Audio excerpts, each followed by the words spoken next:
भीनमाल पहुंचे बागेश्वर धाम के पीठाधीश श्री धीरेन्द्र कृष्ण शास्त्री बोले, अब हमारी ताकत डबल हो गई है।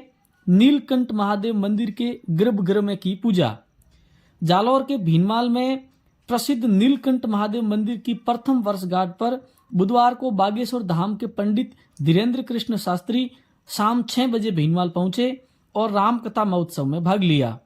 इससे पूर्व उन्होंने नीलकंठ महादेव के मंदिर के गर्भगृह में आधे घंटे तक पूजा अर्चना की। कथा के दौरान उन्होंने सामूहिक अर्जी लगाई।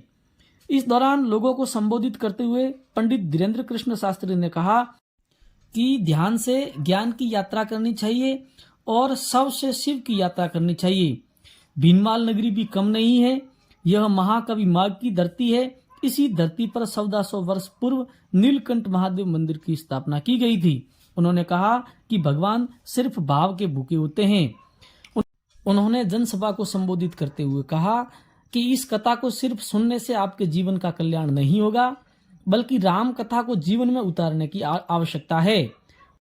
बुधवार को राम कथा में पंडित धीरेन्द्र कृष्ण शास्त्री को सुनने के लिए और परसा खोलने को लेकर भारी संख्या में जनसैलाब उमड़ पड़ा, लेकिन उन्होंने किसी का परसा नहीं खोला, सिर्फ भगवान राम के नाम पर संबोधन दिया।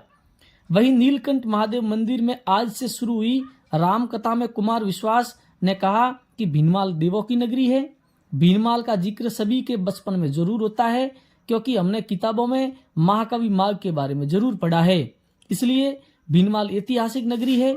कुमार विश्वास ने कहा कि जीवन में अनुशासन जरूरी है। हम सबको भगवान श्री राम के जीवन से अपने जीवन में अनुशासन उतारने की आवश्यकता है। राम का नाम ही बड़ा है। जिसके जीवन में राम नहीं, उसका जीवन जीवन नहीं। जिस समय समुद्र पर श्रीलंका जाने हेतु सेतु बन रहा था, उस समय भगवान श्री राम ने पत्थर पर श्री राम लिखा तो पत्थर भी तैर गए थे। इस दौरान भारी संख्या में पंडाल में जनसमूह उपस्थित था।